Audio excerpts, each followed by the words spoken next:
The security footage was crystal clear, Karen Whitmore screaming at a 12-year-old girl, threatening to have her delinquent family evicted from Willowbrook Estates. What Karen didn't know was that the girl's father, Marcus Chen, wasn't just any resident, he was a real estate attorney who'd been quietly researching property records for months. And buried in those dusty files was a secret that would turn Karen's perfectly manicured world upside down. The easement to her garage wasn't owned by the HOA. It belonged to whoever was smart enough to buy it. The war was about to begin, and Karen had just the chalk dust hadn't even settled on the driveway when Karen Whitmore's shrill-voiced 12-year-old Emma Chen froze mid-hop, her left foot suspended over the hopscotch square she'd drawn in purple. Chalk. The art supplies scattered around her, sidewalk chalk, a small bucket of water, and colorful stones, suddenly felt like evidence at a crime scene. "Are you deaf, young lady?" Karen's voice grew sharper as her heels clicked against the pristine concrete. "I said excuse me." Emma turned slowly, her dark eyes wide with the kind of fear that comes from knowing you're in trouble but not understanding. Why? At 12, she was still small for her age, all knees and elbows, with her father's serious expression and her mother's gentle spirit. Right now, she looked like a deer caught in headlights. I am sorry, Mrs. Whitmore," Emma stammered, recognizing the woman who lived in the imposing colonial across the street. "Did I do something wrong?" Karen Whitmore stood with her hands on her hips, a picture of suburban authority in her pressed khaki pants and polo shirt. Everything about her screamed HOA board member, from her perfectly coiffed blonde hair to the laminated rule book she carried everywhere like a weapon. At 52, she had the lean, angular build of someone who survived on diet shakes and righteous indignation. "Wrong." Karen's laugh was harsh and humorless. "Oh, honey, you've done more than something wrong. You violated multiple HOA regulations." She gestured dramatically at the hopscotch court. Section 4.7 of the Willowbrook Estates Community Guidelines clearly states that no permanent or semi-permanent modifications may be made to common areas without written approval from the board. Emma's brow furrowed. "But it's just chalk. It'll wash away when it rains." "Chalk is a marking agent," Karen snapped, her voice rising to a pitch that made nearby birds scatter. "And this driveway isn't your personal playground. It's community property, and every single rule exists for a reason." "What's next?" "Graffiti. Spray paint. Where does it end?" The front door of the Chen family's modest two-story home opened, and Dr. Sarah Chen emerged, wiping her hands on a kitchen towel. She was a small woman with kind eyes and prematurely gray hair, the kind of person who apologized for existing and always assumed she was somehow at fault. "Is everything okay out here?" Sarah asked, her voice tentative. Karen whirled around, her eyes lighting up with the fervor of someone who'd found a bigger target. "Are you this child's mother?" "Yes, I'm Sarah Chen." "Emma's mother." Sarah moved protectively closer to her daughter. "Is there a problem?" "A problem?" Karen's voice reached a new octave. "Your daughter has vandalized community property and shown complete disrespect for the rules that keep this neighborhood from turning into a slum. Where's your husband? I need to speak to an adult who actually cares about property values." Sarah's cheeks flushed pink. "I am an adult, Mrs. Whitmore. I'm a pediatrician at St. Mary's Hospital." And Emma was just playing hopscotch with sidewalk chalk. "It's not permanent." "Don't lecture me about what's permanent," Karen snarled. "I've been on the HOA board for 8 years. I know every rule in this book." She waved the laminated pages like a battle flag. "And I know troublemakers when I see them. Your family has been nothing but problems since you moved in." Emma's eyes filled with tears. "Mom, what's she talking about? We haven't done anything wrong." Exactly what I'd expect from a family that parks their car crooked in the driveway and lets their mailbox get rusty, Karen continued, her voice growing more venomous with each word. "You people think the rules don't apply to you." The phrase "you people" hung in the air like a slap. Sarah's face went white, then red. "Excuse me." Sarah's voice was dangerously quiet. "You heard me. Every family like yours that moves into this neighborhood thinks they can just ignore the standards we've worked so hard to maintain. Well, I've got news for you. Like what? The voice was low, controlled, and came from the direction of the garage. Marcus Chen emerged from the shadows, a tall, lean man in his early 40s with the kind of presence that made people take notice. His black hair was slightly mussed, and his white button-down shirt was rolled up at the sleeves. He'd been in his home office, preparing for a property dispute case, when the shouting had drawn him outside. Karen's eyes narrowed. Oh, wonderful. Now the whole family's here. I asked you a question, Marcus said, his voice still calm but with an edge that suggested he was used to cross-examining hostile witnesses. You said, every family like yours. Like what, exactly? Don't try to twist my words, Karen shot back. I meant families who don't respect community standards. Who think they can just move in and do whatever they want. Is that what you meant?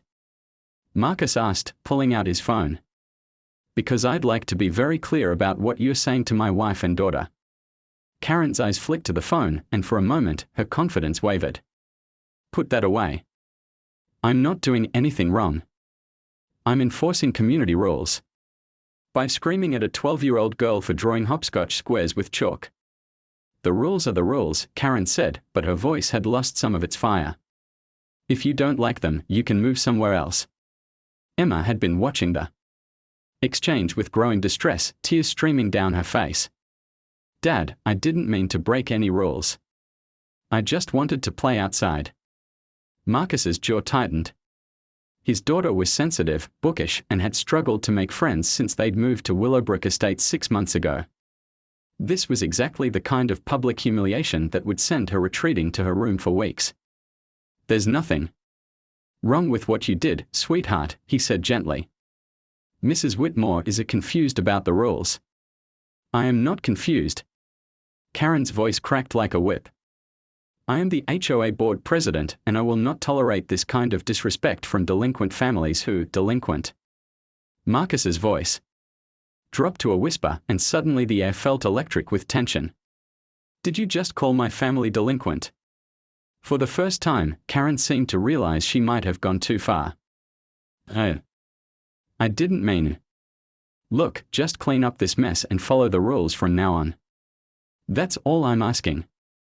No, Marcus said quietly. That's not all you're asking. You're asking my family to accept being harassed and insulted in our own neighborhood. You're asking my daughter to be afraid to play outside. You're asking us to pretend that what just happened is normal. It is normal. Karen's voice rose again, her brief moment of uncertainty evaporating. This is how civilized neighborhoods work. There are rules, and when people break them, there are consequences. Consequences, Marcus repeated, his voice still eerily calm. You know what, Mrs. Whitmore? You're absolutely right. Actions do have consequences. He looked at his phone, which had been recording the entire exchange. I'm going to send this video to my lawyer first thing tomorrow morning. Then I'm going to review every single HOA rule and regulation to make sure our family is in complete compliance. And then I'm going to look into exactly what authority you actually have to enforce these rules. Karen's face went pale. You can't intimidate me with legal threats. I'm not intimidating anyone, Marcus said. I'm simply informing you that your behavior today will have consequences. Just like you said. Fine. Karen snapped. But that chalk better be gone by tomorrow morning, or I'm filing a formal complaint with the HOA board. And if I see any more violations, more violations, I'll make sure this family understands exactly what kind of neighborhood they are living in. She turned on her heel and stalked back toward her house, her laminated rule book clutched to her chest like armor. Sarah put her arm around Emma, who was still crying softly. It's okay, baby. You didn't do anything wrong. Marcus watched Karen disappear into her house, his mind already working. He'd been a real estate attorney for 15 years, specializing in property disputes and HOA conflicts. He'd seen dozens of cases like this, petty tyrants who used homeowners associations as their personal fiefdoms, terrorizing neighbors over minor infractions. But this was different. This was his family. His daughter. Dad. Emma's voice was small and uncertain. Are we going to get in trouble? Marcus knelt down to a level, his expression softening. No, sweetheart. We are not going to get in trouble.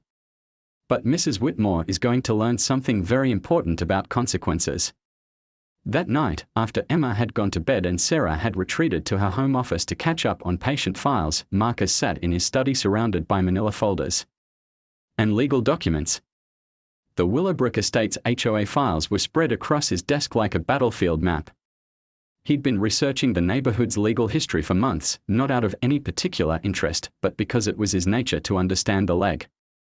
Marcus Chen stood in his kitchen at 6:47 a.m., watching through the window as Karen Whitmore emerged from her house in full battle regalia, pressed workout clothes, a phone pressed to her ear, and the unmistakable posture of someone preparing for war. Told you, Margaret, the whole family is a problem, Karen's voice carried across the street as she walked to her mailbox. The husband tried to intimidate me with legal threats, and the mother just stood there like she didn't understand English. We need to call an emergency board meeting. Marcus sipped his coffee and smiled. The overnight courier envelope from Heritage Asset Management sat on his counter, thick with legal documents and notarized transfers. Karen had no idea that her perfectly ordered world was about to crumble. Dad. Emma appeared in the doorway. Still in her pajamas, her hair a mess of tangles.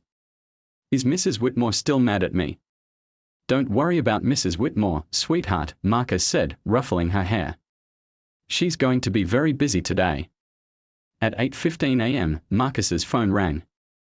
The caller ID showed a number he didn't recognize. Marcus Chen speaking.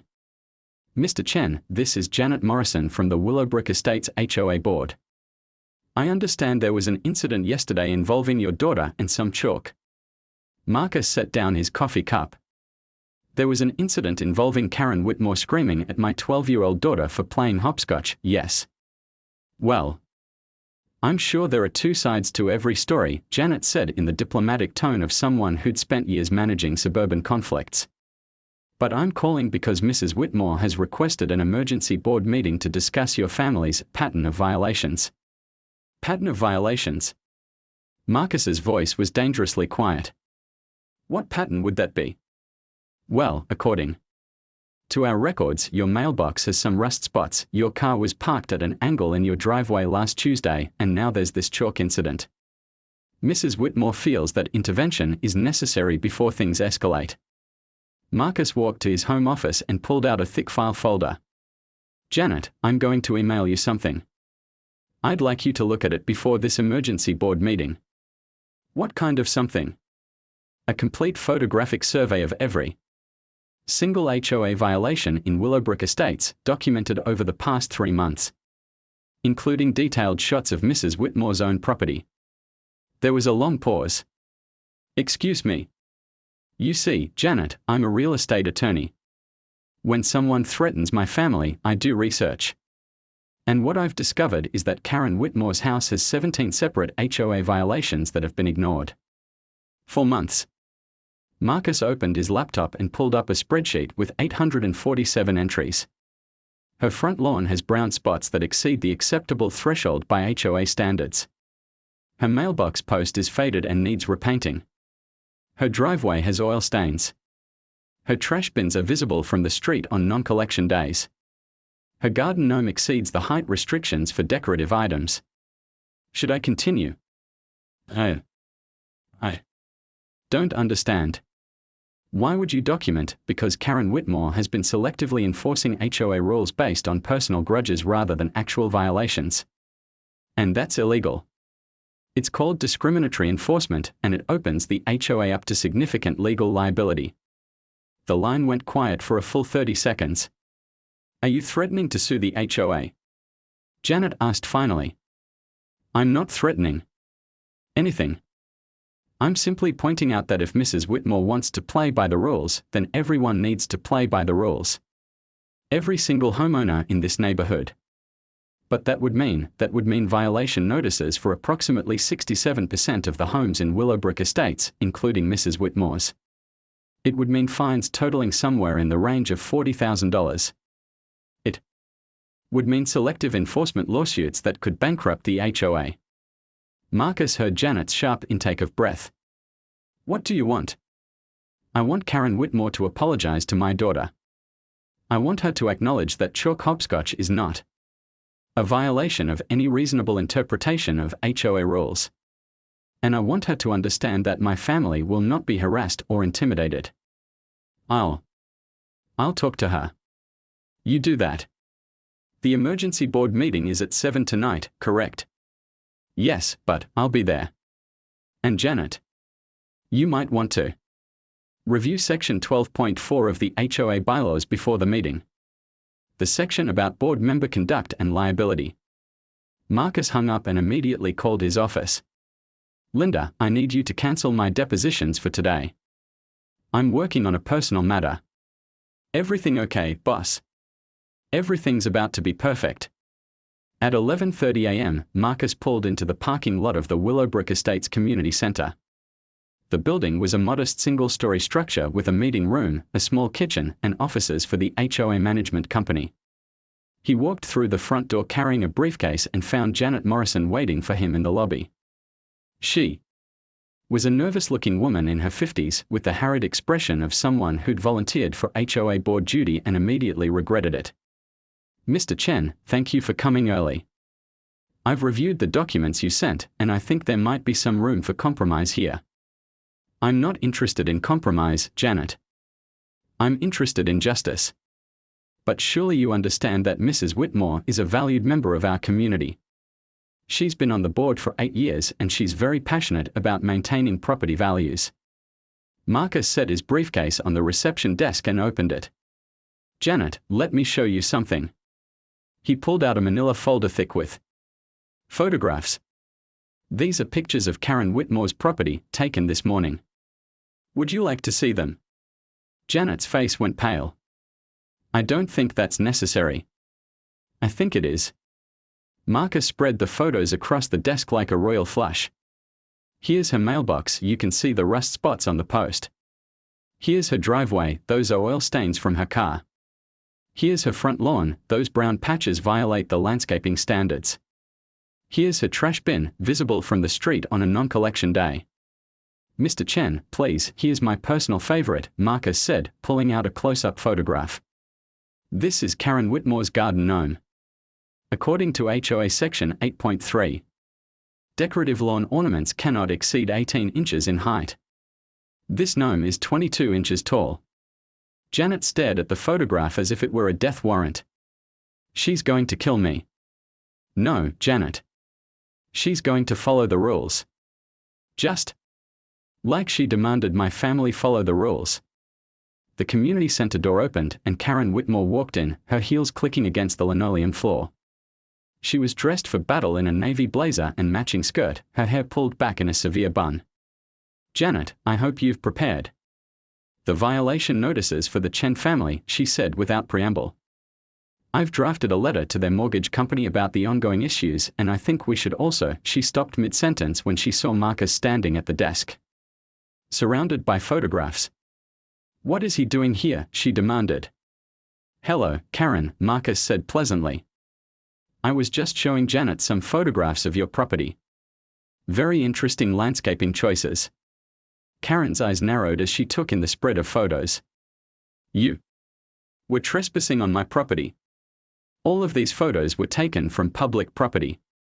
The street, the sidewalk, the common areas. Perfectly legal. Marcus picked up the gnome photograph. Though I have to say, I'm impressed by your commitment to lawn ornaments. This little guy really makes a statement. What are you trying to prove? Karen's voice was tight with barely controlled rage. I'm not trying to prove anything.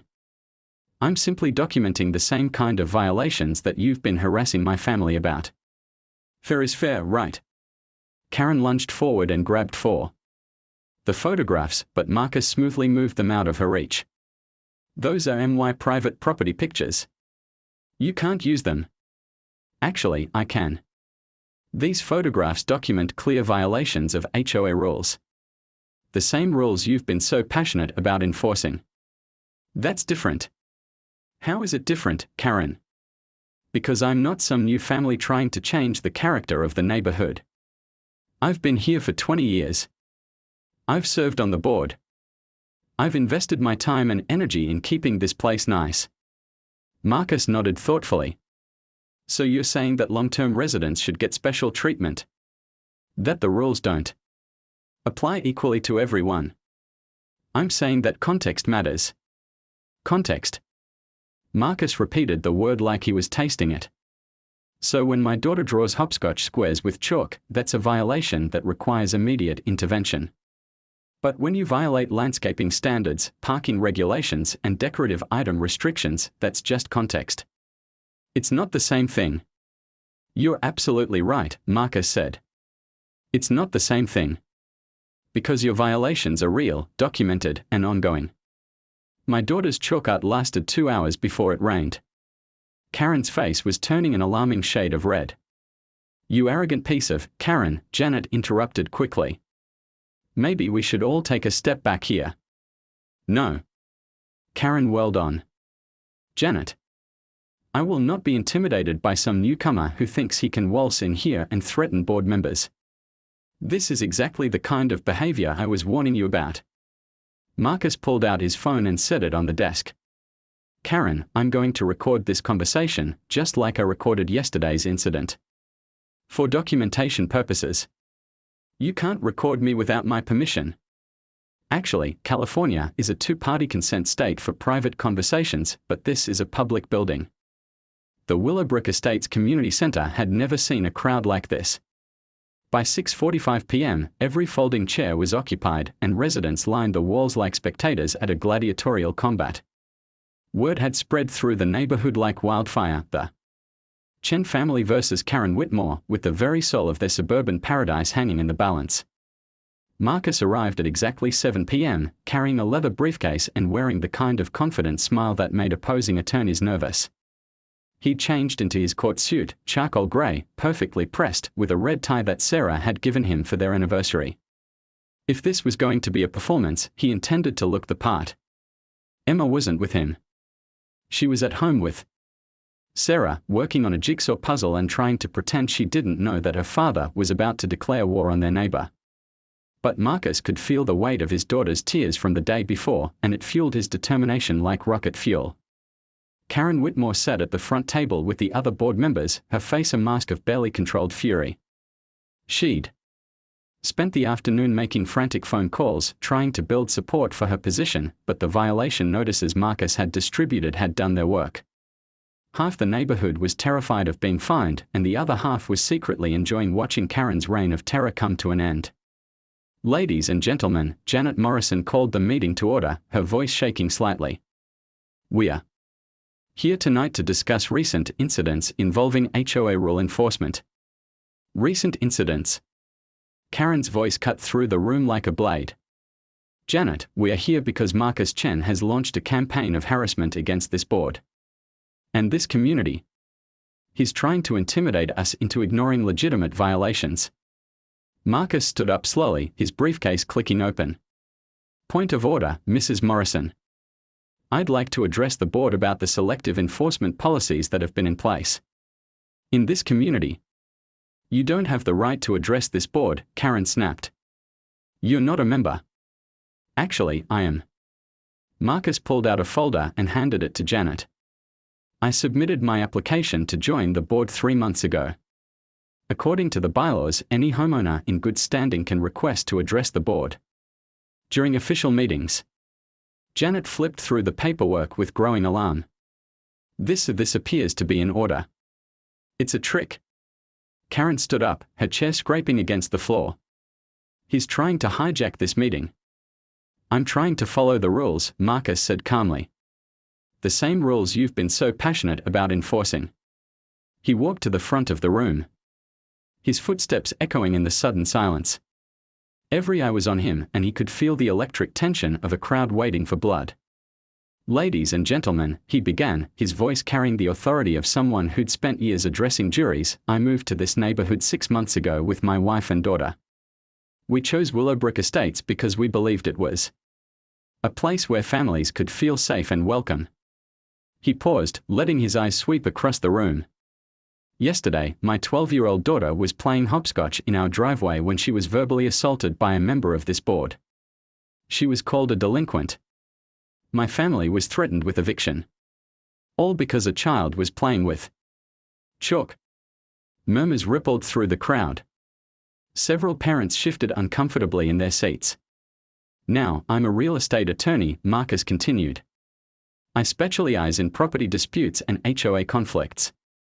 So when someone threatens my family, I do what I do best, I research. He opened his briefcase and pulled out a thick binder. This is a complete analysis of HOA rule enforcement in Willowbrook Estates over the past 2 years. What I found was a pattern of selective enforcement that violates both the HOA's own bylaws and California state law. That's a lie. Karen's voice cracked with desperation. I enforce the rules equally. Do you? Marcus opened the binder and pulled out a photograph. This is 1247 Maple Drive, your house, Karen. This photograph shows your mailbox, which has rust spots that violate Section 3.2 of the landscaping standards. When was the last time you cited yourself for this violation? Karen's face went white. That's different. That's normal wear and tear. Normal wear and tear. Marcus nodded thoughtfully. And yet, 3 weeks ago, you cited the Rodriguez family for rust spots on their mailbox. Were those not normal wear and tear? The crowd began to murmur more loudly.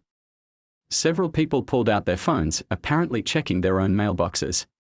Furthermore, Marcus continued, I've documented 17 separate violations on your property, Karen. Oil stains on your driveway. Brown spots on your lawn. Trash bins visible from the street. A garden gnome that exceeds height restrictions. You're taking this out of context. Am I? Marcus pulled out another photograph. This is the Henderson family's driveway, photographed the same day you cited them for oil stains. Notice how their stains are actually smaller than yours. Janet. Morrison looked like she wanted to disappear into her chair. Mr. Chen, perhaps we could discuss this in executive session, no. Marcus's voice was firm. This community deserves to know how their HOA has been operating. They deserve to know that rules have been applied based on personal grudges rather than actual violations. He turned to face the crowd. How many of you have been cited for violations in the past year? Nearly half the room raised their hands. And how many of you have seen violations on other properties that were never cited? Almost everyone raised their hands. That's what I thought. Marcus turned back to the board. Selective enforcement is illegal under California Civil Code Section 5975. It exposes the HOA to significant liability and potential lawsuits. Karen was gripping the edge of the table so hard her knuckles were white. You can't threaten this board. I'm not threatening anyone. I'm simply explaining the legal consequences of discriminatory enforcement practices.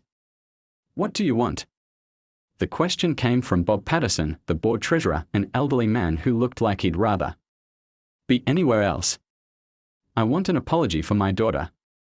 I want an acknowledgement that chalk hopscotch is not a violation of any reasonable HOA rule. And I want a commitment that future enforcement will be fair and consistent. And if we don't agree? Karen's voice was barely above a whisper. Marcus smiled, and for the first time that evening, it looked genuinely pleasant. Then I'll be forced to take additional measures to protect my family's interests in this community. What kind of measures? Well, Karen, I'm glad you asked.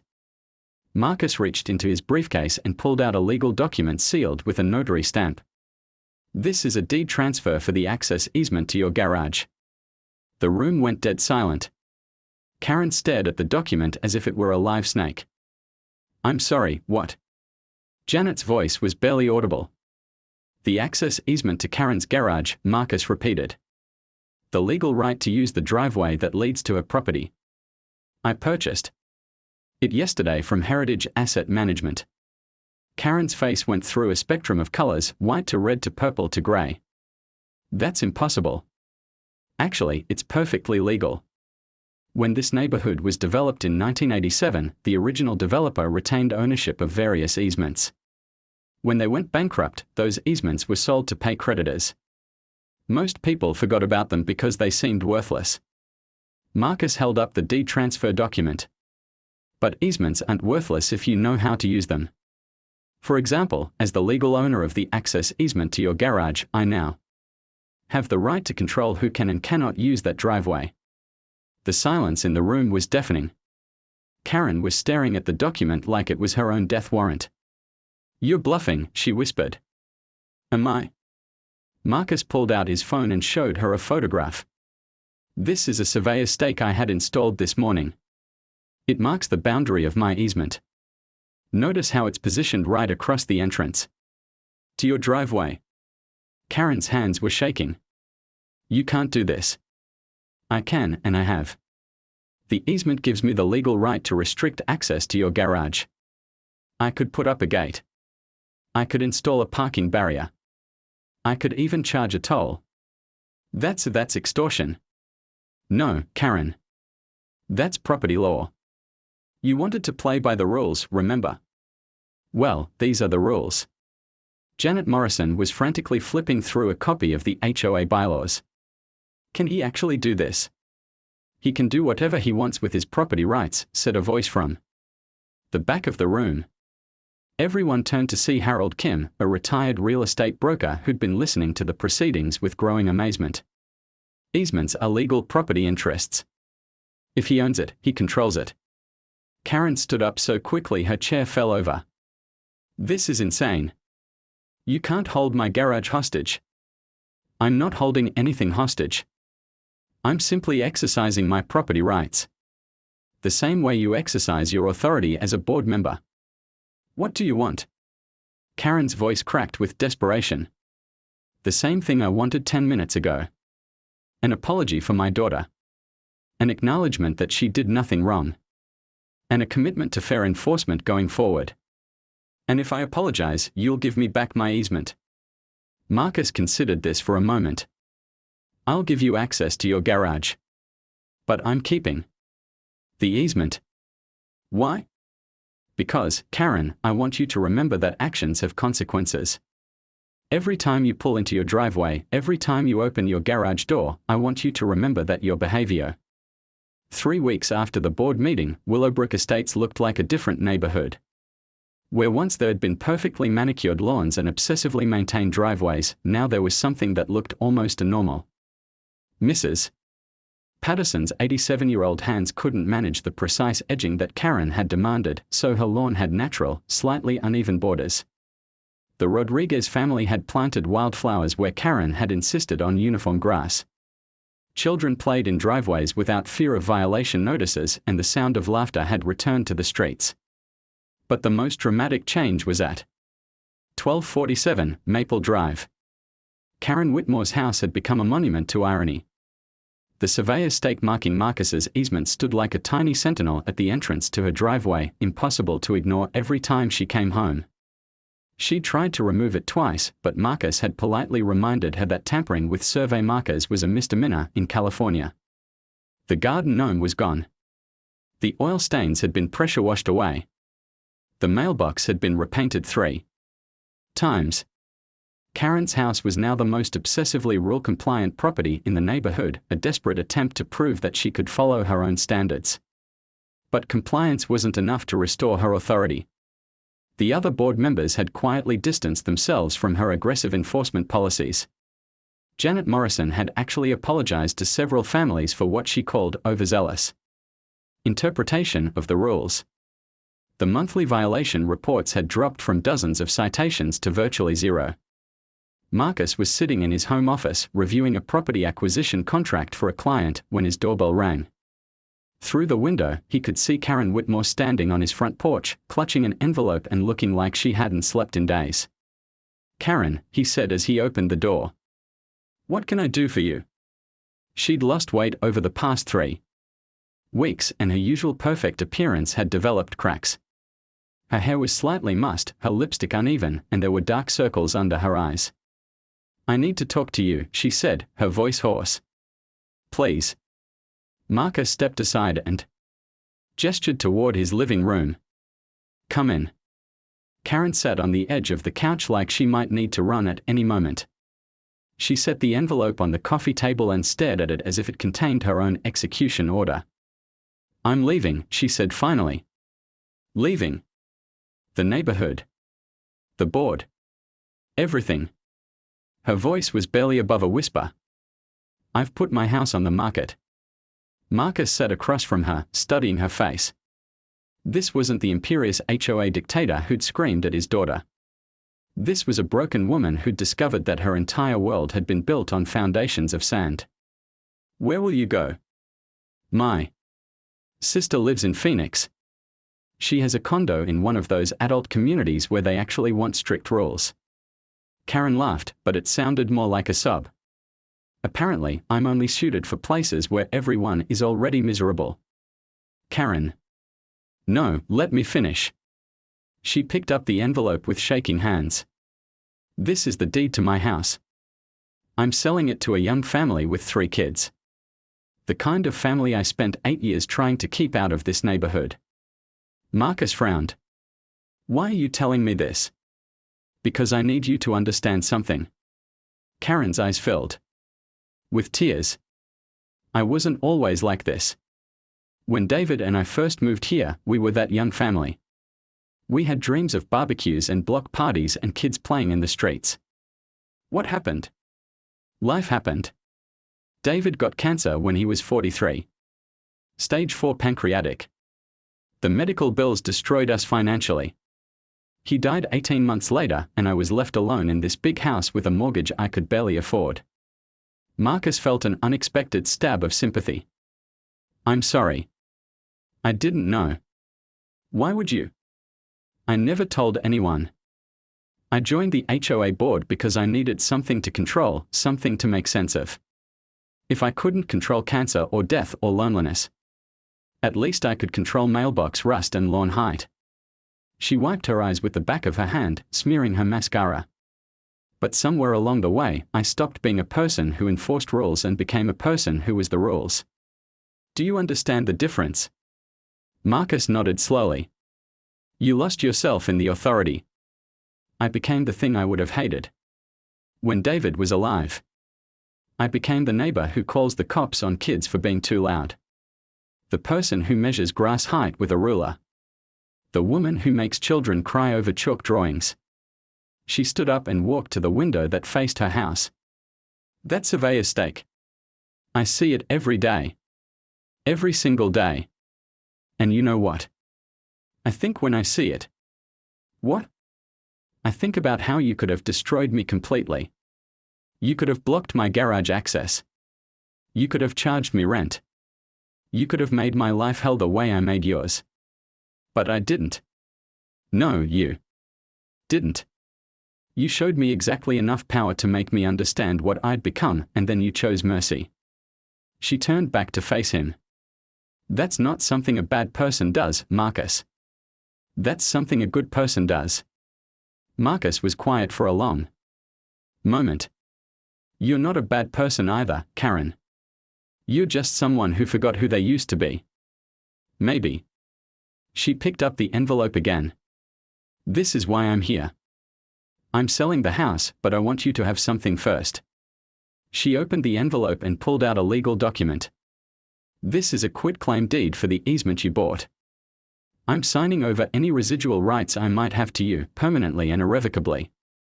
Marcus stared at the document. "Why?" "Because you earned it. Because you used power responsibly when I didn't. Because you fought for your daughter the way I should have fought for what was right instead of what was convenient." "Karen, I don't need." "Yes, you do. Not for the legal protection, but for the symbol.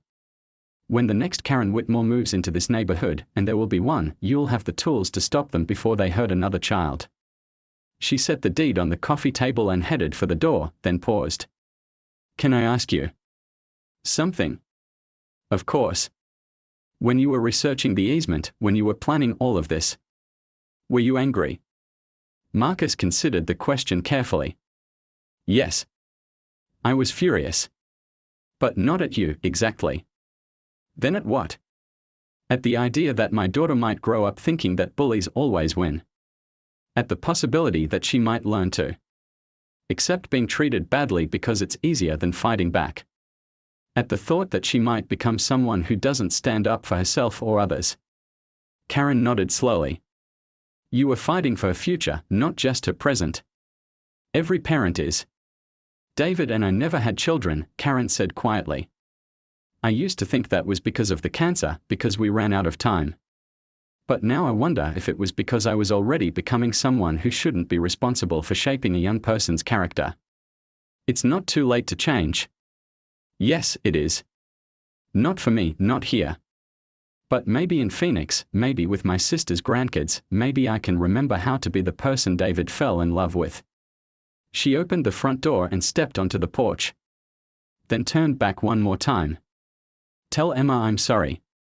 Not just for the chalk incident, but for making her afraid in her own neighborhood. A child should never have to be afraid to play. I will. And Marcus. When the new family moves into my house, when their kids are loud and messy and wonderful, don't let anyone make them feel unwelcome. This neighborhood needs more families like yours, not fewer. Marcus watched from his window as Karen walked back to her house, her shoulders straight but her step uncertain. For the first time since he'd known her, she looked human rather than formidable. That evening, over dinner, he told Sarah and Emma about Karen's visit. She's really leaving? Emma asked, looking up from her spaghetti. Yes, sweetheart. She's moving to Phoenix to be closer to her family. Is she still mad at me? No, Emma. She's not mad at you. She's sorry for making you feel bad. Emma twirled her fork thoughtfully. Dad. Why did she do it? Why was she so mean? Marcus glanced at Sarah, who nodded encouragingly. Sometimes, Emma, people who are hurting inside try to make themselves feel better by controlling other people. It doesn't work, and it's not fair to the people they hurt, but it's what some people do when they don't know how else to handle their pain. Like when Tommy Henderson pushed me at school because his parents were getting divorced. Exactly like that. So Mrs. Whitmore was sad and scared, and she tried to make herself feel better by being the boss of everyone. That's a very good way to put it. Emma considered this while she ate another bite of spaghetti. I'm glad you stopped her, Dad. But I'm also sad that she was so lonely. Marcus felt his chest tighten with pride. This was why he'd fought so hard, not just to protect Emma from bullies, but to help her develop the empathy and wisdom to understand them. You're a very wise young lady, he said. I know, Emma grinned. I get it from my dad. Later that night, after Emma had gone to bed, Marcus stood in his driveway looking across the street at Karen's house. The for sale sign had gone up that morning, and he could see moving boxes through the windows. Sarah joined him, slipping her hand into his. Do you think she'll be okay? I hope so. Everyone deserves a chance to start over. Even bullies. Especially bullies. The ones who are mean because they are broken can heal if they get the chance. It's the ones who are mean because they yen. 6 months later, Marcus Chen stood in his driveway on a Saturday morning, watching as the moving truck pulled away from 1247 Maple Drive. The Gonzalez family, Maria, Roberto, and their 3 children aged 6, 9, and 12, were officially the new owners of Karen Whitmore's former kingdom. The contrast couldn't have been more stark. Where Karen had maintained museum-perfect landscaping, the Gonzalez family had already installed a basketball hoop in their driveway. Where Karen had demanded silence and order, the sound of children's laughter now echoed across the street. Where Karen had seen violations, Marcus saw life returning to the neighborhood. Dad, can I go introduce myself? Emma asked, appearing at his elbow with a plate of Sarah's homemade cookies. She'd grown 3 inches in the past 6 months and had developed the confident bearing of a child who knew her father would fight dragons for her if necessary. Of course, sweetheart. That's a nice gesture. Marcus watched his daughter walk across the street, her shoulders straight and her smile genuine. She knocked on the front door and was immediately surrounded by 3 excited children who looked like they'd been waiting weeks for a new friend. She's gotten so confident, Sarah said, joining him in the driveway. Remember how shy she used to be? Standing up to bullies has a way of changing you, Marcus replied. She learned that the world doesn't end when someone's mean to you. Sometimes it even gets better. The surveyor stake was still there, of course, marking the boundary of Marcus's easement. But it had become something of a neighborhood curiosity, rather than a symbol of power. Children played around it during games of tag. Mrs. Patterson had planted flowers next to it. It had become part of the landscape, unremarkable and unthreatening. Marcus's phone buzzed with a text message. He glanced down and smiled. Settled in Phoenix. Sister's grandkids love my cookies. Turns out I'm better with children when I'm not trying to control them. Hope the new neighbors are loud and wonderful. He typed back quickly, they are. Emma says to tell you the hopscotch court is now permanent chalk art on the driveway. Thank you for the lesson in redemption. The response came almost immediately, tell her she's braver than I ever was. Some of us have to learn courage from 12-year-olds. Karen. Sarah asked, reading over his shoulder. Karen. She's doing well. I'm glad. I never thought I'd say that about someone who made our daughter cry, but people are complicated. The same person who can be cruel can also learn to be kind if they are willing to do the work. A commotion from across the street drew their attention. The Gonzalez children had discovered Emma's hopscotch court and were now engaged in an elaborate 4-person tournament. Their parents, Maria and Roberto, were standing in their own driveway, smiling and talking with other neighbors who'd come over to welcome them. Mr. Chen. Roberto called out, waving them over. Come meet the family. Marcus and Sarah crossed the street, and within minutes they were part of an impromptu block party. Mrs. Patterson had emerged from her house with a casserole. The Henderson family had brought lawn chairs. Even Harold Kim, the retired real estate broker, had shown up with a bottle of wine and stories about the neighborhood's history. This is amazing, Maria Gonzalez said, her eyes bright with happiness. In our old neighborhood, we barely knew our next-door neighbors. Here, we haven't even finished unpacking and we are already part of the community. That's Willowbrook Estates for you, said Janet Morrison, who'd arrived with her husband and a plate of brownies. We believe in welcoming new families properly. Marcus caught Janet's eye and nodded approvingly. The former HOA board secretary had transformed herself into the neighborhood's unofficial welcome committee, a role that suited her much better than enforcement duties.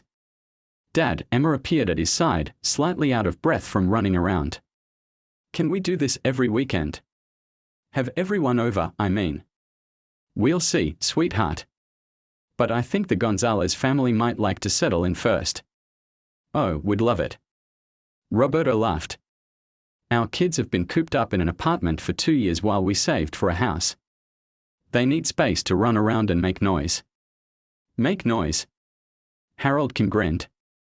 Son, you've come to the right neighborhood. We've got kids playing street hockey, teenagers learning to drive, and Mrs. Chen's been known to practice her violin at very questionable hours. Hey! Sarah protested, laughing. I practice at perfectly reasonable hours.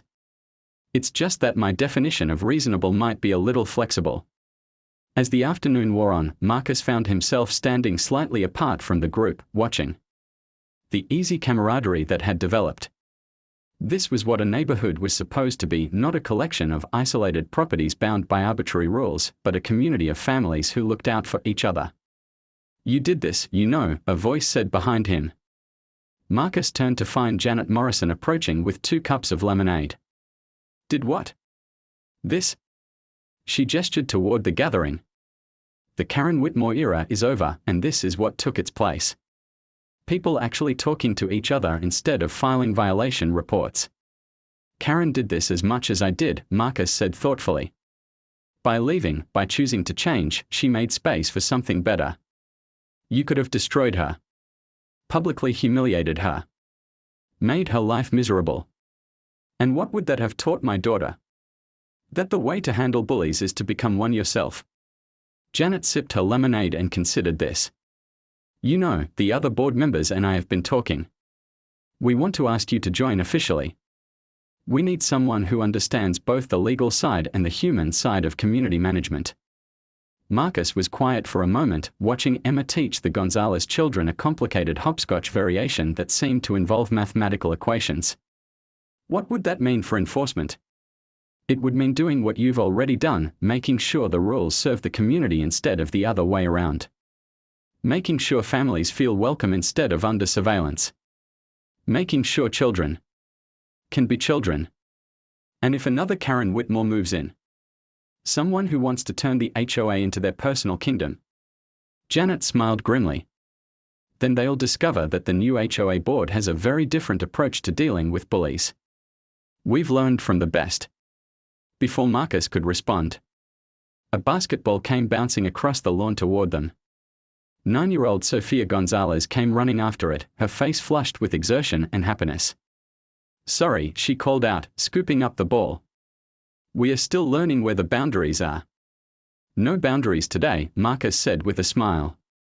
Today's about making new friends and having fun. Sophia grinned and ran back toward the driveway where a pickup basketball game had spontaneously erupted between kids and adults. Marcus could see Roberto and Harold Kim arguing good-naturedly about a foul call while Mrs. Patterson kept score on a piece of cardboard. So? Janet asked. Will you consider joining the board? Marcus looked across the street at his own house, where the front door was decorated with Emma's latest art project, a rainbow made of handprints from all the neighborhood children. The same door where Karen Whitmore's violations notices might have been posted if things had gone differently. I'll consider it, he said finally. But only if we agree on one fundamental principle. Which is? The purpose of an HOA is to protect families, not harass them. To build community, not enforce conformity. To make sure every child in this neighborhood feels safe to play hopscotch in their own driveway. I think we can manage that. As the sun began to set, the impromptu block party gradually wound down.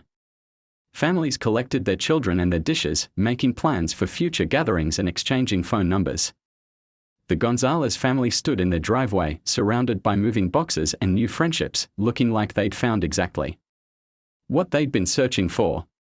Emma came running back across the street, her face glowing with the satisfaction of a day well spent.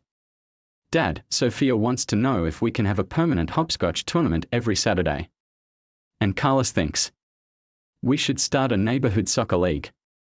And little Miguel wants to know if you really bought Mrs. Whitmore's driveway. Marcus laughed. What did you tell him?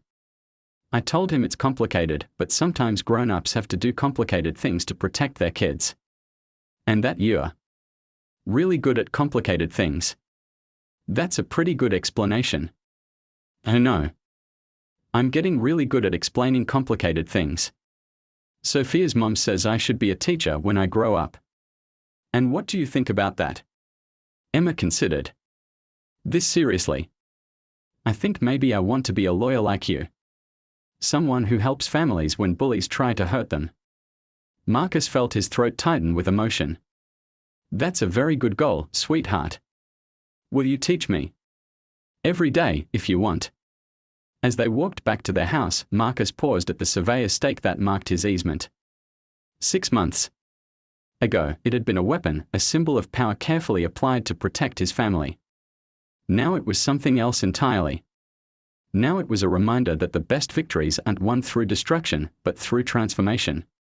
That the strongest communities aren't built on rigid rules, but on mutual respect and understanding. That the most important battles aren't fought for territory or authority, but for the right of children to feel safe and welcomed in their own